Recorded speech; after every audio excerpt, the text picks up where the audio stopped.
In 1931, I was born. Alhamdulillah ala salamtak. When I heard that sentence, I knew my mother was fine. I attempted so hard to express myself and found it harder for my parents to understand what I was trying to say. I cried when I was hungry, in pain, or even sleepy.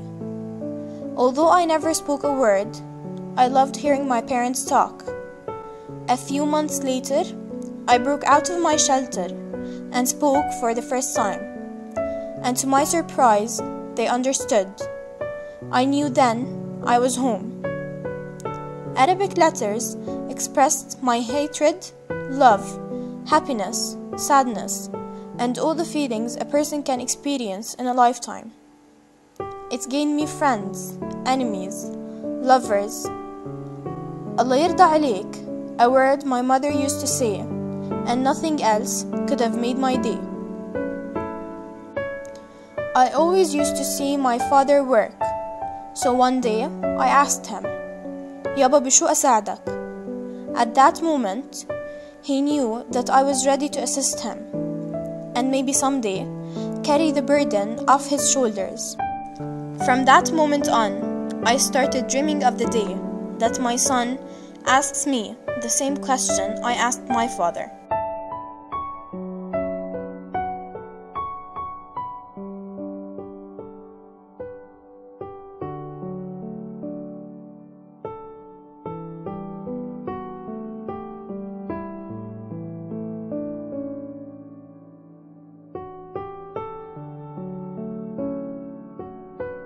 My son once came to me and told me that he got a bad mark.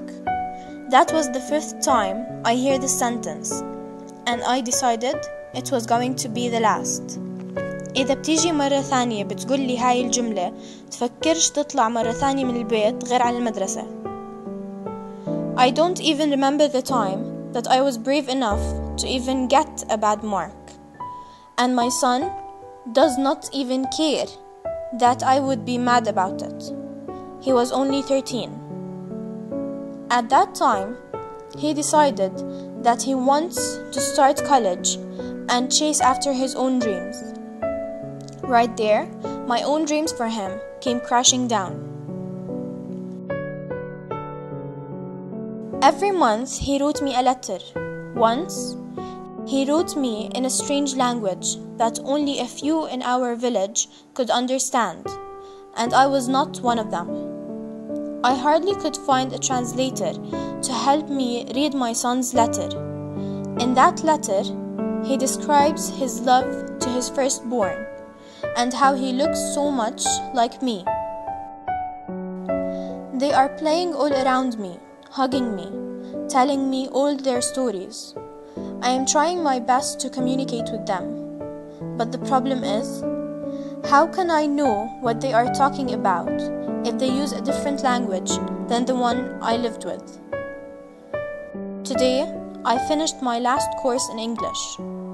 You might wonder why I learned it after all this life, but I will tell you, the reason I did that is to show the world, and most importantly my grandchildren, that it is acceptable to learn other languages, but never forget your own, for it is and always will be the most suitable language of all.